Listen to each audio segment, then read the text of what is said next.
Susmita's audio multiverse presents Bibhutibhushan বন্দ্যোপাধ্যায়ের জাল। ঘুরতে ঘুরতে কিভাবে যে আমি রামলাল ব্রাহ্মণের কাছে গিয়ে পড়েছিলাম তা আমি এখনও বলতে পারি না। হাজারিবাগের জঙ্গলে ঘুরছিলাম জীবিকা অর্জনের চেষ্টায়। সামান্য অবস্থার গৃহস্থের ছেলে, ম্যাট্রিক পাস দিয়ে অর্থ উপার্জনের ব্যাপারে কত জায়গায় নাই গিয়েছি। কে যেন বলেছিল হর্তুকি আমলকি বয়রা চালান দিলে অনেক লাভ হয়, তাই সন্ধান করছি আর ঘুরছি। রামগড় থেকে দামোদর নদ পার হয়ে ক্রমোচ্চ মালভূমির অরণ্য সংকুল পথে পথে জল খাবো, বেজায় তৃষ্ণা। সে পাহাড়ের আর বনের অপূর্ব শোভার মধ্যে বনজ কুসুম সুবাস ভেসে হাসতে পারে বাতাসে, কিন্তু জলের সঙ্গে খোঁজ নেই। রাঁচির লাল মোটর সার্ভিসের বাসগুলো মাঝে মাঝে পাশ কাটিয়ে চলে যাচ্ছিল। এক জায়গায় একটা বড় বাড়ি দেখলাম রাস্তা থেকে কিছু দূরে বনের মধ্যে। বিস্মিত যে না হয়েছিলাম এমন নয়। এই পাণ্ডব বর্জিত দেশে অন্তত 2 লক্ষ টাকা খরচ করে বাড়ি করলে কে, তার আবার মস্ত বড় তোরণ, সাঁচি স্তূপের তোরণের অনুকরণে। তার উপরে হিন্দিতে লেখা ভরহেজ নগর। সে কি ব্যাপার? নগর কোথায় এখানে? একখানা তো বড় বাড়ি ওই অদূরে শোভা পাচ্ছে। যাগ্গে, আমার তৃষ্ণার জল 1 ঘটি পেলেই মিটে গেল। ভরহেজ নগরের বিশাল তোরণ অতিক্রম করে প্রশস্ত রাজপথে পদচারণা করতে করতে প্রাসাদের মর্মর খচিত প্রশস্ত অলিন্দে গিয়ে সোজা উঠে পড়ি। এত বড় নগরীতে জনসমাগম তেমন যে খুব বিপুল তা নয়। এ পর্যন্ত পুড়িয়ে খেতে একটি প্রাণীর সঙ্গেও সাক্ষাৎ হয়নি। এখন দেখছি ওই যে একটা বুড়ো মতো মানুষ বৈঠকখানায় বসে আছে বটে। দরজার কাছে দাঁড়িয়ে বললাম, তোরা জল পিনে মাংতা। বৃদ্ধ লোকটি আমার দিকে চেয়ে দেখেই ব্যস্ত হয়ে উঠল। ও ও আপ পানি পিয়েঙ্গে? এই भगीरथ, इधर आओ। आप आइए, बैठिए। अब बंगाली? আসুন আসুন আসুন, বসেন। আমার বড় বাজারে কারবার ছিল, বাংলা জানি, বসেন। এইভাবে রামলাল ব্রাহ্মণের সঙ্গে আমার প্রথম পরিচয়। এই भगीरथ, थोड़ा पानी तो आगे पिलाओ बाबूजी के। चा खान? आगे है। এই भगीरथ, सावित्री को बोलो चाह बनाने के लिए। ভালো হয়ে বসুন। আপনার নাম কি আছে? আমার নাম হিতেন্দ্রনাথ কুশারি, দেশ বসিরহাট, 24 পরগনা। কুশারি? ব্রাহ্মণ আছেন তো? না, কি আছেন? ব্রাহ্মণ, রারি শ্রেণী। ঠিক আছে, নমস্কার। আমিও ব্রাহ্মণ আছি। আমার নাম রামলাল ব্রাহ্মণ, দেশ বরহেজনগর, বিকানির। ও তাই বুঝি? ঠিক ধরিয়েছেন। बंगाली जात बड़ो बुद्धिमान আছে, কথা गिरने से मालूम कर लेते हैं। এই জায়গাটা আচ্ছা লাগে, বন আছে চারিদিকে, গোলমাল নেই। তুলসীজি বলিয়েছেন দণ্ডক বনের শোভা কীরকম আছে। শোভিত দণ্ডক বন কি রুচি বনি, ডতিন ডাতিন সুন্দর ধনী। কিছু বুঝলেন? দণ্ডক কাননের বড় শোভা আছে, বৃক্ষ ফল পত্তি সে খুব সুন্দর। পবিত্র গ্রন্থ রামায়ণের কথা আছে, তা এই জায়গাটা তেমনি লাগে। আমারও বেশ ভালোই। 150 বিঘে নিয়েছি এখানে, বহুত সুবিস্তার সে। 30 টাকা বিঘা। বলেন কি? কেন না হবে? বাঘ ভালু ছাড়া এখানে বাস করবে কে? কার জমি? শিরোহির এক মৌজাদারের, ধরতি নারায়ণ মুন্সি। পুরুলিয়ায় কারবার ভি আছে, ওখানেই থাকে। জল এলো, আমি বাইরে গিয়ে হাত মুখ ধুয়ে নিয়ে জল পান করলাম। শরীর ঠান্ডা হলো, শুধু জল নিয়ে আসার জন্য শুনলাম রামলাল ব্রাহ্মণ তাড়না করেছে হিন্দিতে, যার মর্ম হলো, তোমার মগজে কোনো বুদ্ধি নেই, চবুতারায় ভদ্রলোক এলো, তুমি শুধু এক লোটা পানি, কেন এক মুঠো সুখা বুটো কি ছিল না ঘরে? এই রকম আদব শিখা হচ্ছে তোমার দিন দিন। মাইজিকে কিংবা রংধারী মাইকে জিজ্ঞেস করলে না কেন? আমি জল খেয়ে ঘরে ঢুকতেই বৃদ্ধ কথা বন্ধ করে দিলে চাকরের সঙ্গে। আমার দিকে চেয়ে বললে, আর পিয়েঙ্গে? নেহি? ঠিক আছে। হ্যাঁ, পান? পান চলে, তবে থাক সে এখন। আচ্ছা, তোরা মিঠাই তো খা লিজিয়ে। ও সাবিত্রী। সাবিত্রী কোনো বড় মেয়ের নাম নয়। ৮-৯ বছরের একটি ফুটফুটে মেয়ে ঘরের মধ্যে ঢুকলো একটা থালায় ৭-৮টা বড় বড় লাড্ডু নিয়ে, বুদের লাড্ডু। লাড্ডুগুলোর চেহারা এমন লোভনীয়, গা থেকে ঘি যেন ঝরে পড়ছে।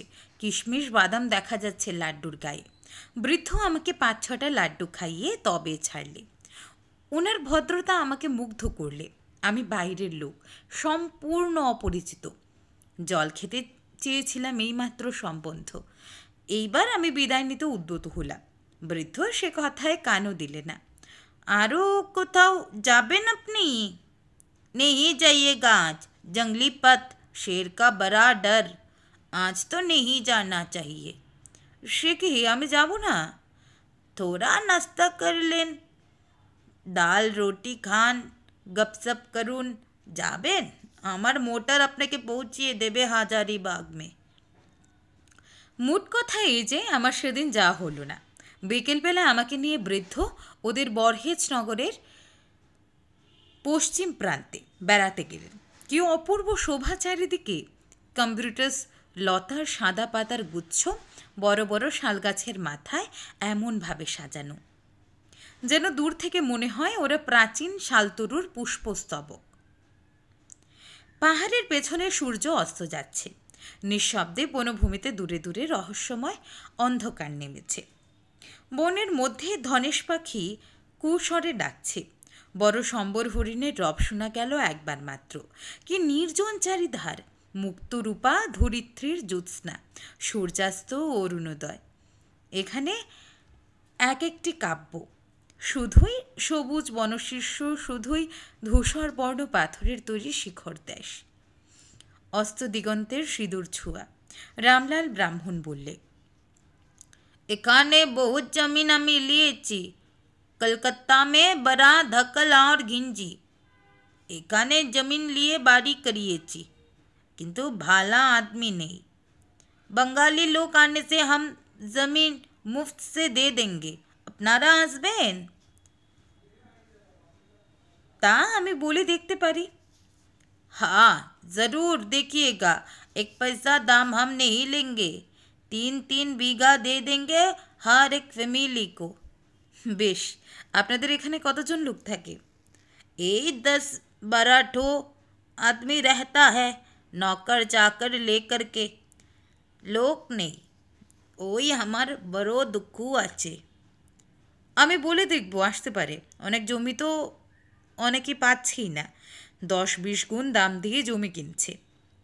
1 पैसा नहीं देने होगा, जितना जमी मांगे वो हम दे देंगे। আপনি আসুন না, আপনি এলে 5 বিঘা জমিন দেব। আমি জমি দিয়ে কী করবো এখানে? অবস্থা এমন কিছু ভালো নয় যে জমি কিনে বাড়ি করব। কাকে নিয়েই বা ঘর পাতবো? আমি হচ্ছি ভবঘুরে ক্লাসের লোক। জমি বাড়ি আমার জন্য নয়। কথাটা বলেই ফেললাম। বৃদ্ধ বললে, আপনি শাদি করেননি? না। ঘর মে কন হ্যায়? কাকা আছেন, তার ছেলেরা আছে। মা বাপ ভি নেই হ্যায়? কিছু না। এখানে কোথায় যাচ্ছেন? কোথাও না, ব্যবসা করব বলে দেখে বেড়াচ্ছি। রামলাল হেসে বললে, কচু কচু লেখাপড়া তো জানেন? তা জানি। ব্যাস, তবে মিটেই গেল তো। আমি আপনার এখানে কি আর বলবো, আপনি আমার এখানে আসুন, সমঝা? কি সমঝাবো? এখানে কি করে থাকবো? থাকলে পেট চলবে কোথা থেকে? খাবো কি? বৃদ্ধ হু হু করে হেসে উঠে বললে, "হা, হা, হা, খাবার কুছ তকলিফ নেই হবো, আমি খেতে দেব, আপনাকে আমি রেখে দেব এখানে, মौज में থাকবেন, খাবেন, আচ্ছা रह जाइए, बड़ा खुशी হবো, दो मना मत कीजिए, একটু ঘর आपको दे देंगे बसों के लिए, থাকতেই হবে আপনাকে।" ভবঘুরে আমি সেই দিন থেকে ভরহেজনগরের স্থায়ী নাগরিক হয়ে পড়লাম। বৃদ্ধ রামলাল ও আমি কখনো বৈঠকখানায়, কখনো বনের প্রান্তে বসে ভবিষ্যতের ছবি আঁকতাম। ভরহেজনগর মস্ত জায়গা হবে, এখানে হবে সিমেন্টের কারখানা, ওখানে হবে কাচের কারখানা, এখান দিয়ে রাস্তা বেরোবে। বাসিন্দা ভদ্রলোকদের জমি ওই দিকে হবে, কোনো কোনো জমিতে তরি তরকারির আবাদ হবে এখানে। সবটাই আকাশ কুসুম, কেউ আসবার কোনো আগ্রহ দেখালে না এখানে, দেখাবেও না, তা বেশ বুঝলাম। ক্রমে আমি এদের পরিবারের সব খবর জানলাম। রামলাল ব্রাহ্মণের 3টি পুত্র, কলকাতায় ওই বৃদ্ধের বড় কারবার ছিল, সেসব বেচে দিয়ে এই ভরহেজনগরের পত্তন হয়েছে। ব্যাংকে অনেক টাকা এখনও, ছেলেরা কেউ রাঁচি, কেউ বিকানিরে থাকে। বড় ছেলের পুত্র দড়িরাম এই ভরহেজনগরেই বাস করে। সাবিত্রী বলে ছোট্ট খুকি তারই মেয়ে। পুত্রবধূর নাম অনসুয়া, খুব মোটা, মাঝে মাঝে ঝোলা ঘুমটা দিয়ে মোটরে কখনো রাঁচি কখনো হাজারিবাগ যায়। রামলালের স্ত্রী নেই। পুত্রবধূ অনসুয়া বাই খুব সেবা যত্ন করে। আর 3-4টি নাতি নাতনি, তারা ঠাকুরদাদার বড় একটা ঘেঁষ নেয় না। অনসুয়া বাই আমাকেও আড়াল থেকে বেশ আদর যত্ন করে, সেটা আমি বুঝতে পারি। লোক এরা খারাপ নয়। ঘি, পুরি, চাটনি, বড় বড় লঙ্কার আচার, বজরার রুটি, হালুয়া, কিশমিশ মিশ্রিত দুধ খুব খেয়ে 15 দিনের মধ্যে আয়নায় নিজের মুখ আর নিজে চিনতে পারিনি।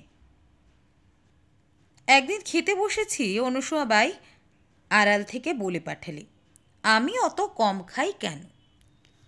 আমি বললাম, সে কি, কত খাবো? খুব খাচ্ছি। খবর এলো, না, রাত্রে ওই কখানা পরোটা খেয়ে মানুষ বাঁচে, আরও বেশি খেতে হবে। মাসিমাকে বলো। তার উপর আমি কথা বলতে পারিনি, তিনি যা বলবেন আমি করব। খুব খেতে হবে, দুধ ঘিও, যতটা পারি নিশ্চয়ই খাবো। অনসুয়া বাইয়ের যত্ন আমি ভুলব না, যদিও কখনো আমার সামনে তিনি বেরুননি, তবুও আমার সব রকম সুখ সুবিধা আড়াল থেকে এমন তদারক করতেও আমি কাউকে দেখিনি। এই সত্যি একটি অদ্ভুত ভালো পরিবার। এ ধরনের মানুষের দল যে এই স্বার্থপর পৃথিবীতে এসব দিনেও বর্তমান আছে তা জানতাম না। আমাকে ওরা জমি দিয়ে বাস করাবে, আমার উন্নতি করে দেবে। রামলাল ব্রাহ্মণ এসব আশ্বাস কত দিত আমাকে। রামলাল ব্রাহ্মণের স্বপ্ন ভেঙে দিতে আমার কষ্ট হতো। আমি বেশ দেখতে পেতাম ভরহেজনগরের পরিণাম। এই বুড়ো যতদিন বাঁচে ততদিন এই নগরের আয়ু। তারপরেই সব এই ভরহেজনগরের রাজপথে ছোট নাগপুর অরণ্যের নাম করা বাঘের দল এসে থাকবে। অরণ্য তার পূর্ব অধিকার আবার পত্তন করবে। ওর ছেলেরা বিলাসী যুবক, এই জঙ্গলের মধ্যে এসে বাস করবার জন্য তাদের রাত্রে ঘুম হচ্ছে না। কেউ এসে এখানে বাইরে থেকে বাস করবে না, কারণ যারা আসবে তাদের উপজীবিকা হবে কি এ নির্জন অরণ্যে? ভরহেজনগর তো তাদের খেতে দেবে না। রামলালের মতো ব্যাংকে টাকাও থাকবে না তাদের। এই প্রস্তর সংকুল মালভূমিতে চাষ করবে আর বাস করবে কিসের? আর যারা সত্যিই রামলালের মতো ধনী, তারা শহরের অত শত সুখবিলাসের মোহ কাটিয়ে এই পাণ্ডব বর্জিত স্থানে আসতে যাবেই বা কেন? ওর ছেলেরাই তো আসে না। রামলাল ব্রাহ্মণের মাঝে মাঝে এই কথা, তোমার কি মনে হচ্ছে লোক কত দিনের মধ্যে এখানে হবে? শিগগির হবে। এক একজন গৃহস্থকে কতটা জমি দেওয়া দরকার? কতটা মুঠ আপনার জমি? 150 बीघा। दरकार होने से और बंदोबस्त करेंगे। ধরুন 5 বিঘে। 3 बीघा हम ঠিক किया। জলের কি ব্যবস্থা হবে? इंदारा में इलेक्ट्रिक ও পাম্প बचा देगा, तमाम जगह में पनीर सप्लाई होगा, कुछ भी नहीं, वो सब ठीक हो जाएगा। ঠিক আছে, তোমায় সব দেখাশোনা করতে হবে। নিশ্চয়ই করব, আনন্দের সঙ্গে করব। এই ধরনের কথা প্রায়ই হতো। মুখে যাই বলি, বৃদ্ধ রামলালের জন্য আমার দুঃখ হয়। মনে যা আসে কখনো মুখ ফুটে প্রকাশ করতে পারিনি। অনুসূয়া একদিন খাবারের সময় বলে পাঠালে, থোকা ফুলের তরকারি খাবে? সে আবার কি? বিকানিরে হয়, শুকনো ফল দেশ থেকে এসেছে, ভিজিয়ে রেখে তরকারি হবে, খেয়ে দেখো, খুব ভালো। মাসিমা যখন বলছেন নিশ্চয়ই খাবো। ওদের তরকারির কোনোটাই আমার ভালো লাগে না, অন্য ধরনের রান্না। বাংলাদেশের মতো খেতে নয় কোনোটাই, তবে ঘি আর দুধের প্রাচুর্যে সব মানিয়ে যেত। দিন কতক পরে ভাবলাম, এখানে বসে বসে খাচ্ছি কেন? এদের কি উপকার আমি করছি এর বদলে? ওরা আমায় যে কাজের জন্য রেখেছে সে কাজ কোনো দিনও তো হবে না এদের। রামলালকে বললাম, আমি কি করব বলুন? কাম কা ওয়াস্ত ঘবরাও মত, বহুত কম মিল যায়গা। সাবিত্রীকে কেন পড়াই না? কি পড়াবে? इंग्रेजी, बांग्ला? हाँ, वो होने से बहुत अच्छा, पढ़ाओ पढ़ाओ। অনুসূয়া খুব খুশি। মেয়েকে খুব সাজিয়ে গুছিয়ে আমার কাছে পাঠিয়ে দিলে পড়তে। আমি মন দিয়ে তাকে পড়াতে শুরু করি। মুখে মুখে ইতিহাস শেখাই, গ্রহ নক্ষত্রের কথা বলি। সাবিত্রী তেমন বুদ্ধিমতী নয়, পড়াশোনার দিকে মন নেই তার। অনিচ্ছার সঙ্গে বসে বসে কথা শুনে যায়, শুধু ঘাড় নাড়ে। ওদের একটি ছেলের একবার অসুখ হয়েছিল। রাঁচি থেকে ডাক্তার নিয়ে এলাম, ওষুধ নিয়ে এলাম, নানা রকম চেষ্টা করে ওদের সেবা করতে। সারা বছর এইভাবেই কেটে গেল। ভরহেজনগরের জনসংখ্যা আমি এসে সেই যে বাড়িয়েছিলাম, তারপর আর বাড়ল না। একদিন অপূর্ব জ্যোৎস্নারাত্রে নগর তরুণের পাশে প্রস্তর বেদিকায় বসে আমি একা একা। এমন সময় দেখি অনুসূয়া প্রশস্ত রাজপথে পদচারণা করতে করতে তরুণের কাছে এসে আমায় দেখে থমকে দাঁড়িয়ে থতমত খেয়ে গেলে। আমি বেদি থেকে উঠে দাঁড়িয়ে নমস্কার করে বললাম, মাসিমা। অনুসূয়া হিন্দিতে বললে, এখানে একা বসে যে? এই একটু বসে আছি। খাওয়া হয়েছে? পেট ভরেছে তো? দেখুন তো, আপনি প্রায়ই অমন বলে পাঠান, আমার লজ্জা করে। এখানে আছো, তোমার মা নেই কাছে, আমাদের দেখতে হবে না। মায়ের জাত আপনারা, ঠিক কাজ আপনাদের। শাদি করুননি কেন? কি খাওয়াবো বলুন? আমি তো আপনাদের দয়ায় খেয়ে বেঁচে আছি। বেটা, এরকম কথা বলো না, শুনলে কষ্ট হয়। তুমি কি আমাদের পর, আমাদের ঘরের একজন। সে আপনাদের দয়া। কিছু না বেটা, তোমাকে শান্তি দিয়েই বরহেজনগরে বাস করাবো। আবার সেই আকাশ কুসুম, আবার ভরহেজনগরের কথা। ওদের মন কি সুন্দর! কত জায়গা গেলাম, এদের মতো মন কোথাও পেলাম না। অনুসূয়া হেসে চলে গেল, আমায় বলে গেল, ঠান্ডায় আর বেশিক্ষণ বসে থাকো না, বুখার এসে যাবে। তাছাড়া এত রাত্রে ফটকের বাইরে বসে থাকাও নিরাপদ নয়, বাঘ না আসে, ভালুক আসতে পারে। আমি পেছন থেকে ডেকে বললাম, শুনুন ও মাসিমা, বাঘ দেখেছেন এখানে কোনো দিন? 2-3 দিন, বড়কা বাঘ। রাঁচি থেকে আসবার পথে দেখেছি, মোটরের হেডলাইটের সামনে।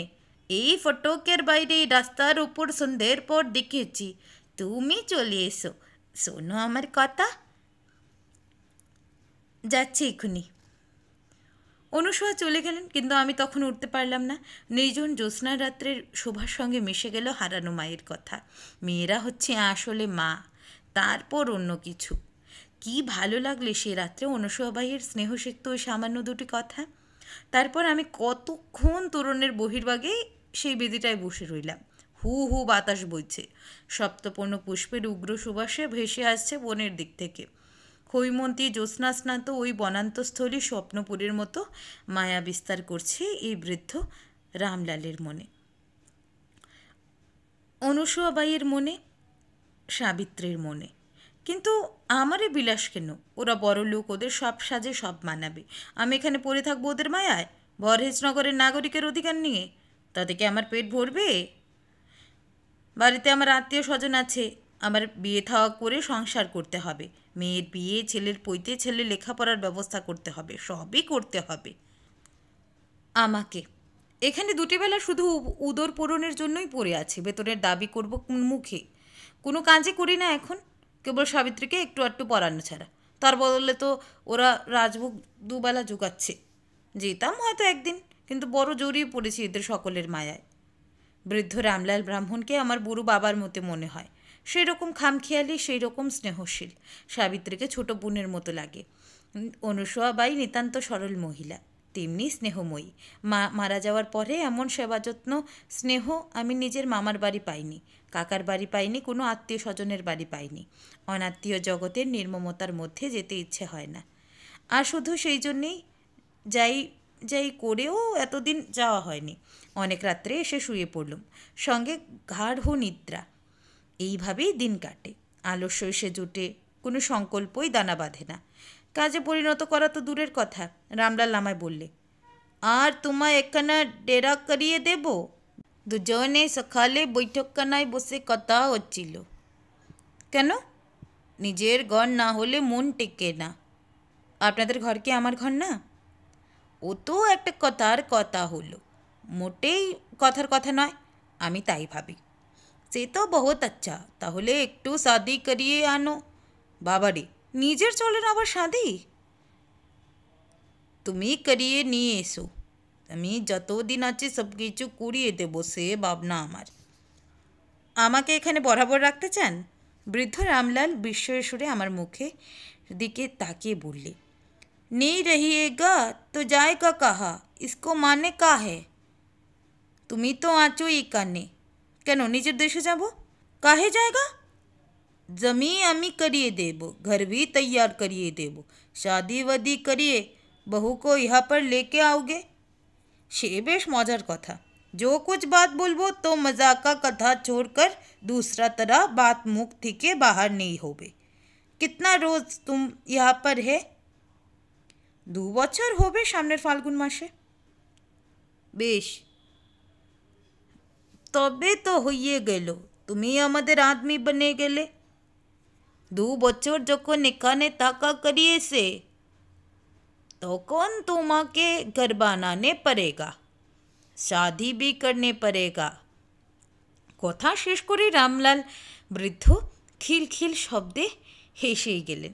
ইনিও যেমন বাইরের জগতের কোনো সন্ধান রাখে না, নিজের মধ্যেই আত্মসম্পূর্ণ হয়ে বেশ একটি মায়ার রচনা করে ঊর্ণনাভের মতো তার কেন্দ্রে বসে আছেন। কি চমৎকার, কি সুন্দর এই মায়ার জাল বুনেছে! না, বড় ভালো এরা। সে ফাল্গুন মাসও কেটে গেল, সেই জনহীন মালভূমির বনে বনে পলাশের ফুল আগুনের বন্যা নিয়ে এলো, মহুয়া ফুল নিয়ে এলো মাতাল মধুর বন্যা, কুরচিয়ার করঞ্চা নিয়ে এলো সুগন্ধের বন্যা। অথচ কেউ দেখলে না সেই অপরূপ ঋতু উৎসব, কোনো দিকে তার খবর গেল না।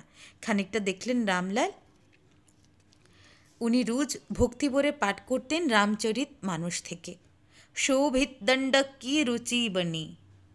জয় হোক। আর অবশ্যই খানিকটা দেখলুম আমি, কিন্তু সেই বসন্তে যেমন প্রাণ চঞ্চল হলো, মনও উতলা হলো আমার। চলে যেতে হবে এখান থেকে আমাকে। আমি বুড়ো রামলাল নই, অনুসূয়া বাইয়ের মতো বড়লোকের বউ নই। আমার ভবিষ্যৎ আছে, এখানে যতই ভালো লাগুক আমার ভবিষ্যৎ নষ্ট হবে এখানে থাকলে। অনুসূয়া বাই আমাকে বলে পাঠালে তার সঙ্গে রাঁচিতে যেতে হবে। এর আগেও 2-1 বার হাজারিবাগে গিয়েছি, যেবার সঙ্গে টাকা কড়ি বেশি থাকে সেবার আমাকে নেয়। এবার ঠিক করলাম রাঁচি গিয়ে পালাবো। তারপর কি কাণ্ডটাই হলো! রাঁচি বড় পোস্ট অফিসের সামনে আমি গা ঢাকা দিলাম। অনুসূয়া বাই তার দেওরের গদিতে গিয়েছে কি কাজে। মোটর এখানেই ছিল। ফিরে এসে দেখলে আমাকে ওর চাকর ও ড্রাইভার খোঁজাখুঁজি করছে। ও ধরে নিলে আমি গেউলুক শহরে এসে হারিয়ে গিয়েছি। গদিতে গিয়ে জানিয়ে তোলপাড় করলে, টাকা পয়সা, পুলিশ ও লোকজনের সাহায্যে রাঁচি শহর। মা যেমন হারানো সন্তানকে খুঁজে, তেমনি করে অনুসূয়া বাই খুঁজলে তাদের অর্থবল ও লোকবল নিয়ে আমাকে। খুঁজে বার করলেও রাঁচি চক্রধরপুর সার্ভিসের বাস থেকে। এর কৈফিয়ত দিতে হলো নানা রকম বানিয়ে। ঘটনার 2-3 সপ্তাহ পর পর্যন্ত এ নিয়ে অনুসূয়ার কত কথা আমার সঙ্গে। অনুসূয়া বলতো, রাস্তা চিনতে পারলি না? না। তখন কি করলে? আমাদের গদির ঠিকানা মনে এলো না? না। আহা, তখন তোমার কি মনে হলো? আমি জানতাম না তুমি ওরকম। আর কখনো তোমাকে রাঁচি নিয়ে আসবো না। তাই তো, মোটর বাসে উঠেছিলে কেন? ভাবলাম বরহজনগরে যাই, ভুল হয়ে গেল সেখানেও। অনুসুয়া বাই ও ওরা এই ঘটনার পরে যেন আমাকে বেশি করে জড়িয়ে ধরলে। আমিও ওদের আঁকড়ে ধরলাম। এত যখন ওদের স্নেহ, তখন আর কোথাও ওদের ছেড়ে যাব না। যা ঘটে ঘটুক, ভবিষ্যতে রইলাম এইখানেই। বৈশাখ মাসের শেষ, ভীষণ গরমের পর এক পশলা বৃষ্টি হয়ে গিয়ে কুরচি ফুলের সুবাস ভেসে আসছে বন থেকে। রামলাল আমায় ডেকে বললে, পেট মে থোড়া দর্দ ওঠা হে, দেখো তো ইধার আকার। রামলালের মুখে চোখের অবস্থা যেন কেমন কেমন। রাত্রে কিছু খেতে বারণ করলাম। বুড়ো বয়সের অসুখ, ক্রমেই পেটে ব্যথার বৃদ্ধি, তার সঙ্গে জ্বর। সে রাত্রে বুড়ো আমায় বললে, বেটা তুম এখানে রইলে, সব বার তোমার ওপর। এই জায়গাতে লোক বসাবে, বড় সুন্দর জায়গা এটা, তোমরা ছাড়ো না। আপনি মনে এত ভয় খাচ্ছেন কেন? অসুখ সেরে যাবে। আমি রাঁচি চলে যাচ্ছি এক্ষুনি, ডাক্তার আনি। ওসব বাদ ছাড়ো। আমার বড় সুখ चैन से दिन बीत गया এই বনের মধ্যে।